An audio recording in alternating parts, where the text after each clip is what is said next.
Namaskar students. Hope you are hale and hearty, taking care of your health and your studies. My name is Jyotsna and I am from Education Department, Chandigarh. Towns, cities, villages. These are the concepts we know today. But have you ever thought how they emerged? History is divided into three parts: ancient, medieval, and contemporary. The transition from ancient to medieval and medieval to contemporary, that transition period is always wonderful. Every phase of history has given birth to a new thing. And that's what our today's session will focus on: towns, traders, and craftspersons. Grade 7, Chapter 6 of book Our Past Part 2. Name of the chapter is Towns, Traders, and Craftspersons. So let's get going. What would a traveler visiting a medieval town expect to find? It depends on the kind of town: a temple town, an administrative center, a commercial town, or a port town. Many towns combined several functions. There were administrative centers, temple towns, as well as centers of commercial activities and craft production. In today's session, we will take them up one by one.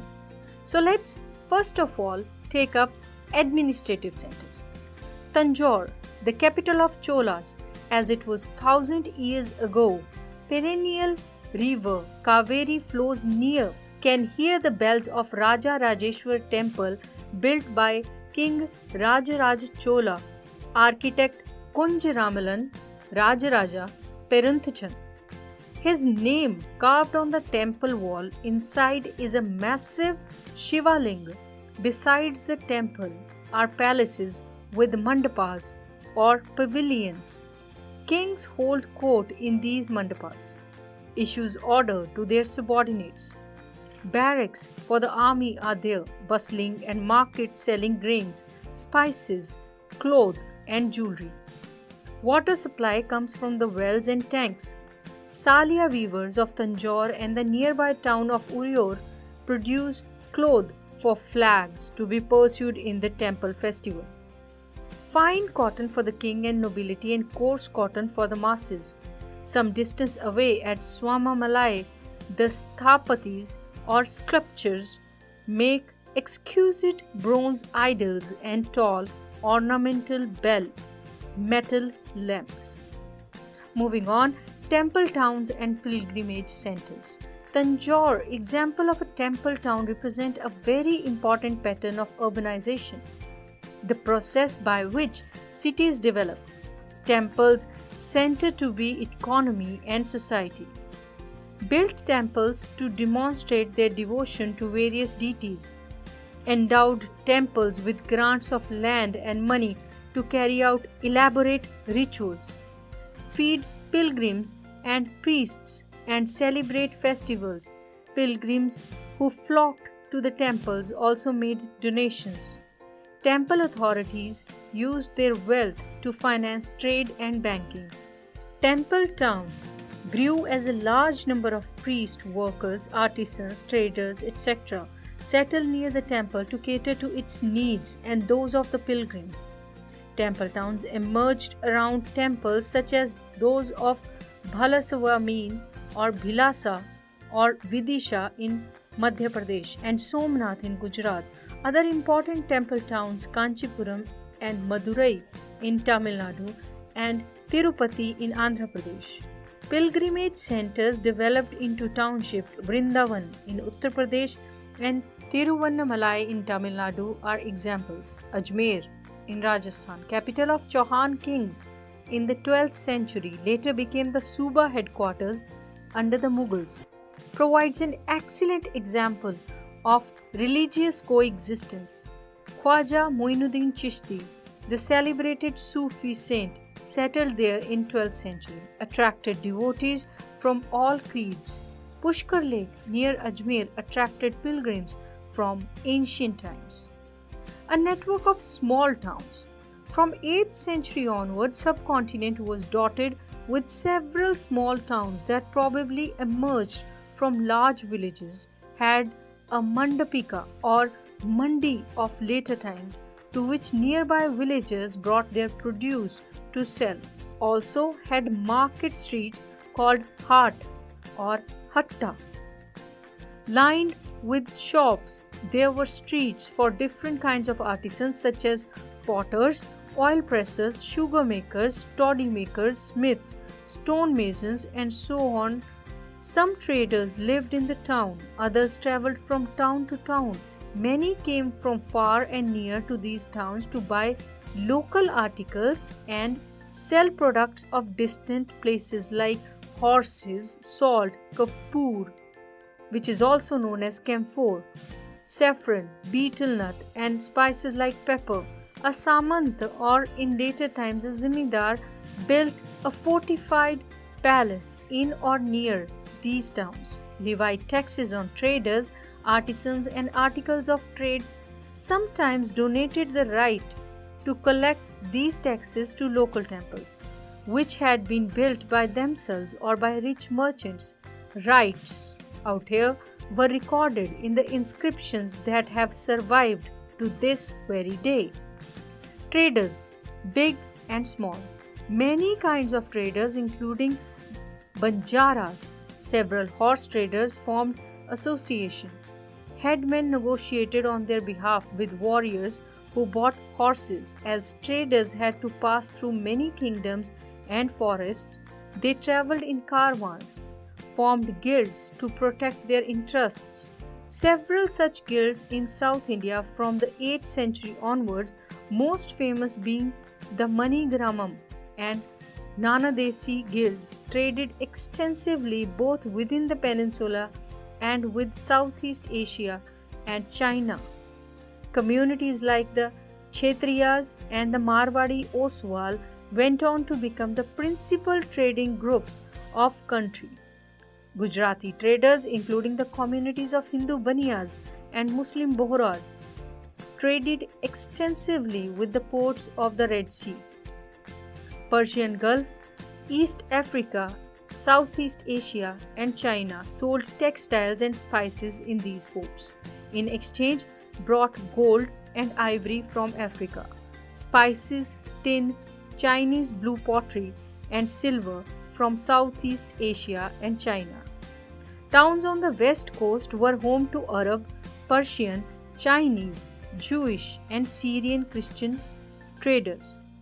Indian spices and clothes sold in the Red Sea ports were purchased by Italian traders, eventually reached European markets, fetching very high profits. Spices are grown in tropical climates. Pepper, cinnamon, nutmeg, dried ginger, etc. became an important part of European cooking, and cotton cloth eventually drew European traders to India. So what about the crafts in towns? Craftspersons of Bidar were famed for their inlay work in copper and silver. It came to be called Bidri. Panchals or Vishwakarma community consist of goldsmiths, bronzesmiths, blacksmiths, masons, and carpenters. They were essential to the building of temples, also played an important role in construction of palaces, big buildings, tanks, and reservoirs. Weavers such as the Saliyar or Kaikolars emerged as prosperous communities, made donations to temples. Aspects of cloth making like cotton cleaning, spinning, and dyeing became specialized, became independent crafts. A closer look: Hampi, Masulipatam, and Surat. The architectural splendor of Hampi. Hampi, located in the Krishna Tungabhadra basin, formed the nucleus of the Vijayanagara Empire. Founded in 1336, magnificent Hampi ruins reveal a well-fortified city. No mortar or cementing agent was used in the construction of the walls. Technique followed was to wedge them together by interlocking architecture of Hampi. It was distinctive building in the royal complex. It had splendid arcs, domes, and pillared halls with niche for holding sculptures, had well-planned orchards and pleasure gardens with sculptures motifs such as the lotus and couples. In the 15th and 16th centuries, Hampi bustled with commercial and cultural activities. Muslim merchants, chetis, and agents of European traders such as the Portuguese thronged the market of Hampi temples were the hub of cultural activities. Devadasis, the temple dancers, performed before the deity. Royalty and masses in the many pillared halls in the Virupaksha, a form of Shiv temple. The Mahanavami festival, known today as Navratri in the south, was one of the most important festivals celebrated at Hampi. Archaeologists have found that Mahanavami platform where the king received guests and accepted tributes from subordinate chief kings also watched dance and music performances, as well as the wrestling bouts from here.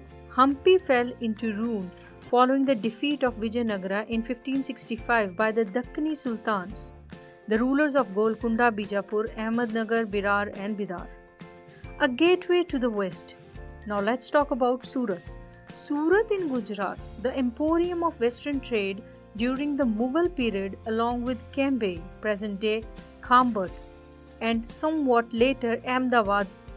Surat, the gateway for trade with West Asia via the Gulf of Hormuz, also calls the gate to Makkah because many pilgrim ships set sail from here. Cosmopolitan and people of all caste and creed lived there. In the 17th century, the Portuguese, Dutch and English had their factories and warehouses at Surat. According to English chronicle Oington, who wrote an account of the port in 1689, on average 100 ships of different countries could be found anchored at the port. Several retail and wholesale shops selling cotton textiles, the textiles of Surat, were famous for their gold lace borders, which is also called zari, and had a market in West Asia, Africa and Europe. Built numerous rest houses to take care of the needs of people from all over the world who came to the city, magnificent buildings and innumerable pleasure parks.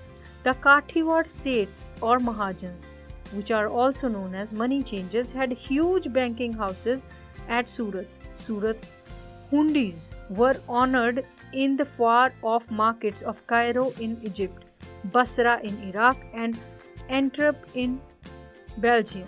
However, Surat began to decline towards the end of the 17th century because of many factors. The loss of market and productivity because of the decline of the Mughal Empire, control of the sea routes by the Portuguese and competition by the Bombay, which is present-day Mumbai, where the English East India Company shifted its headquarters in 1668. Surat is a bustling commercial center now. Fishing in troubled water. Machilipatnam. Town of Machilipatnam or Machilipatnam, fish port town, lying on the delta of the Krishna River, was a center of intense activity in the 17th century. Dutch and English East India Companies attempted to control Machilipatnam because it became the most important port on Andhra coast. Fort at Machilipatnam, built by the Dutch, Qutub Shahi, ruler of Golconda, imposed royal monopolies on the sale of textiles, spices and other items to prevent the trade from passing completely into the hands of various East India companies. Fierce competition among various trading groups, the Golconda nobles, Persian merchants, Telugu Komati Chetis and European traders, made the city populous and prosperous. Mughals began to extend their power to Golconda. Their representative, their governor Mir Jumla, also a merchant, began to play off the Dutch and the English against each other in 1686-87. Mughal Emperor Aurangzeb annexed Golconda, caused the European companies to look for alternatives, a part of new policy of English East India Company, that it was not enough if a port had connections with the production centers of the hinterland. The new company trade centers should combine political, administrative, and commercial rules. As the company traders moved to Bombay, Calcutta, which is present day Kolkata, and Madras, which is present day Chennai, Masulipattnam lost both its merchants and prosperity. Declined in the course of the 18th century, today is dilapidated little town. And then came new towns and traders. 16th and 17th centuries European countries searching for spices and textiles, popular both in Europe and West Asia. The English, Dutch, and French formed East India companies to expand their commercial activities in the East. Initially, great Indian traders like Mullah Abdul Ghaffar and Virji Vora, who owned a large number of ships, competed with them. However, the European companies used their naval power to gain control of sea trade, forced Indian traders to work as their agents. English emerged as the most successful commercial and political power in the subcontinent. Spurt in demand of goods like textile led to a great expansion of the craft of spinning, weaving, bleaching, dyeing, etc. More and more people taking them up. Indian textile designs became increasingly refined. This period also saw the decline of the independence of craftsperson, began to work on a system of advances. They had to weave cloth which was already promised to European agents. Weavers no longer had the liberty of selling their own cloth or weaving their other patterns. They had to reproduce the designs supplied to them by the company agents. 18th century saw the rise of Bombay, Calcutta, and Madras, nodal cities today. Crafts and commerce underwent major changes. Merchants and artisans such as weavers were moved into the black towns established by European companies within these new cities. The blacks, or native traders, and craftspersons were confined here, while the white rulers occupied the superior residences of Fort St. George in Madras or Fort St. William in Calcutta. Hope today's session was fruitful for you. Let's try to analyze what we have learned from today's session. So on your screens you can see a question and there are 4 options to it. You have to pick the correct option. So let's get going. What type of towns existed during medieval period? Is it port, administrative, temple, or all of these? Yes, this is option D, all of these. The towns were basically port towns, administrative towns, and temple towns. Moving on, Tanjore is situated on the river Kaveri, Krishna, Mahanadi, or Godavari. Tanjore is situated on the river Kaveri. Very good. Which of the following was also an example of a temple town, the capital of Cholas? Ajmer, Tanjore, Berar, or Golconda? Yes, very easy, it is Tanjore. So, which of the following was a pilgrim center? Bombay, Calcutta, Surat, or Pushkar? Yes, it is Pushkar. What was Mandapika? Was it Mandap? Was it Mandi, Mandal, or none of these? Mandapika was Mandi. So, important trade center from Western India was Masulipattnam, Hampi, Surat, or Madurai? Yes, this is option C, Surat. Alright, on your screens you can have 2 set of words in 2 different columns. You have to match the correct word with the correct option in the other column. So let's get going. So let's do Kanjuramalan. Kanjuramalan is associated with Raja Rajeshwar Temple. Moinuddin Chishti was a Sufi saint. Haat or Hatta were market streets. Mandapika. Mandapika is related to mandis or markets. Domingo Pais was a Portuguese traveler. Moors. Moors were the Muslim merchants. Alright, so let's fill the blanks. Dash was the capital of Vijayanagar Empire. Hampi was the capital of Vijayanagar Empire. Very good. Dash in Rajasthan was the capital of Chauhans. Ajmer in Rajasthan was capital of Chauhans. Bronze is an alloy of copper and tin. Very good. Dash performed the deity royalty in Virupaksha temple. Devdasi. The textiles of Surat were famous for zari gold lace. Dash discovered the sea route to India. Vasco da Gama. Correct. Alright. So let's see if these statements are true or false. So, the first statement is cloth bags in Tanjore were produced by Salia weavers. This is true. Uriyar made bronze idols and ornamental bell metal lamps. No, this is false. Craft persons of Bidar were famous for their inlay work. True. Baniyas and Boras traded with the ports of Red Sea, Persian Gulf, East Africa, etc. True. Mullah Abdul Ghaffar and Virji Vora owned number of ships. True it is. As Indians, we are proud of diverse culture we belong to. Different rulers at different point in time gave a new dimension to the society, a new perspective to the society, and that's what makes our culture rich. That's what makes us super proud of our country.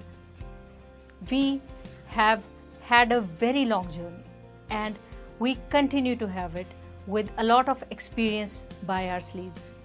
We'll be back with many more videos. Till then, stay safe, stay healthy and keep studying. Namaskar.